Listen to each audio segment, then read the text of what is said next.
जय गणेश मित्र मंडळ नेतीवलीचा राजा सर्व गणेश भक्तांचे सहर्ष स्वागत करीत आहे. आपले मंडळ यंदाच्या वर्षी 37व्या वर्षात पदार्पण करीत आहे. यंदाचा विषय माझी बहीण.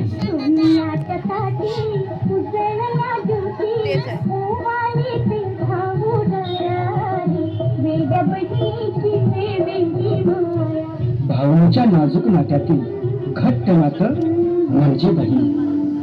आईनंतर जी स्वतः आई बनून माया लावते ती म्हणजे बहीण. आज आपण त्याच बहिणीविषयी बोलणार आहोत.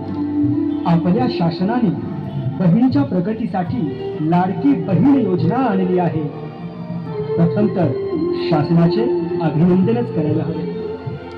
या योजनेमार्फत प्रत्येक बहिणीला दरमहा 1500 रुपये इतकं मानधन मिळणार आहे. माय बाप हो, मला तुमच्याकडून काही प्रश्नांची उत्तरं हवी आहेत आणि एक भाऊ म्हणून इथे उपस्थित माझ्या बहिणींकडून देखील. काय या मानधनाने तमाम बहिणींचे प्रश्न सुटणार आहेत? काय ही योजना व मानधन आपल्या बहिणींचं संरक्षण करू शकतील? या महागड्या शिक्षण व्यवस्थेमध्ये ज्या बहिणीला शिक्षण घेण्यासाठी देखील शासनापुढे हात पसरावे लागत आहे, काय हे शासन महिला सशक्तीकरण करणार आहे? वाढत्या कौटुंबिक कलहाने कित्येक बहिणींनी आत्महत्या केल्या. आधुनिक युगात देखील या हुंडाबळीने कित्येक बहिणींचे बळी घेतले. पुन्हा तोच प्रश्न, या लाडक्या बहिणीला संकटातून बाहेर काढता येईल का सरकार?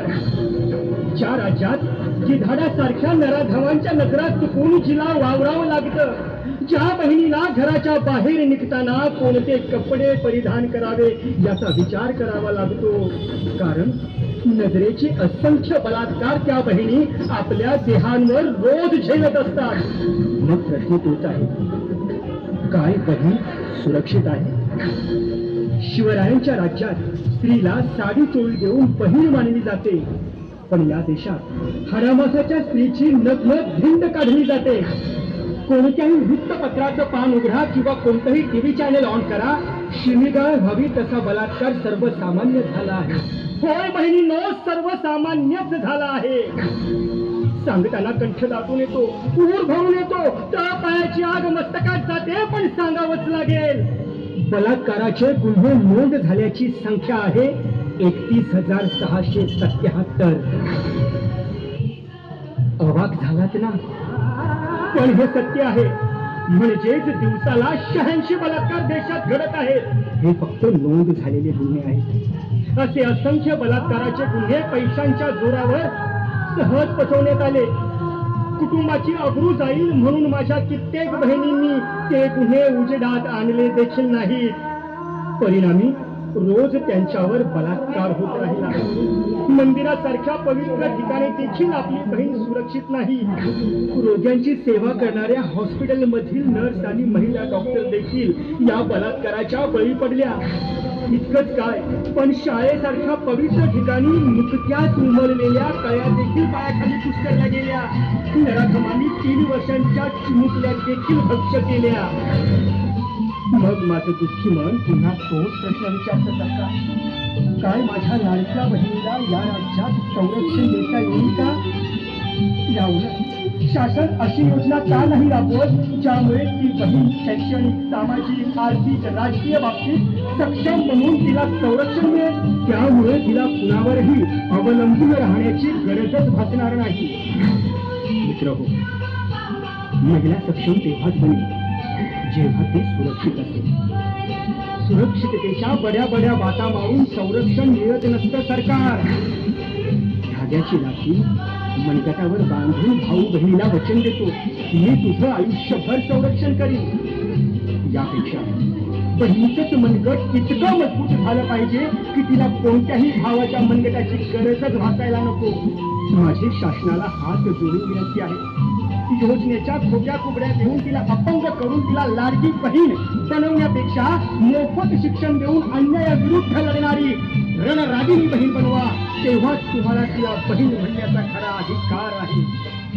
बलात्कार, विनयभंग, कौटुंबिक अत्याचार, हुंडाबळी अशा अनेक संकटातून बाहेर काढा जेणेकरून लाखो निष्पाप बहिणींचे प्राण वाचतील. बहिणींनो, बघा पटतंय का? आता काळानुसार बदला. कुणीतरी तुमच्यासाठी धावून येईल हा विचार डोक्यातून काढा. तशाच तसेवा आलेला कार्य करायला शिका. आम्ही तुमच्यामध्ये शिवरायांना घडविणारी माता जिजाऊ पाहत आहोत.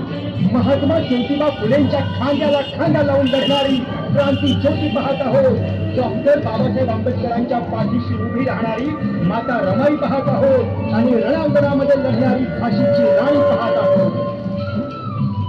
ही रात्र वैऱ्याची होती, पण आता दिवसही वैर्याचाच आहे. जाता जाता जाता जाता गणरायाच्या चरणावर एकच ताकडं.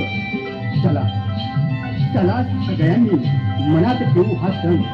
गणपती बाप्पा आणि बहिणीच्या प्रेमात एकत्र उधळू आनंदाने मन. दुःख विसरून फुलू आनंदात. गणपती बाप्पा ठेव माझ्या बहिणीला सुखात. कधी ना घेऊ तिचा छळ. गणपती राया दे तिच्या अंगी हत्तीचं बळ. दे तिच्या अंगी हत्तीचं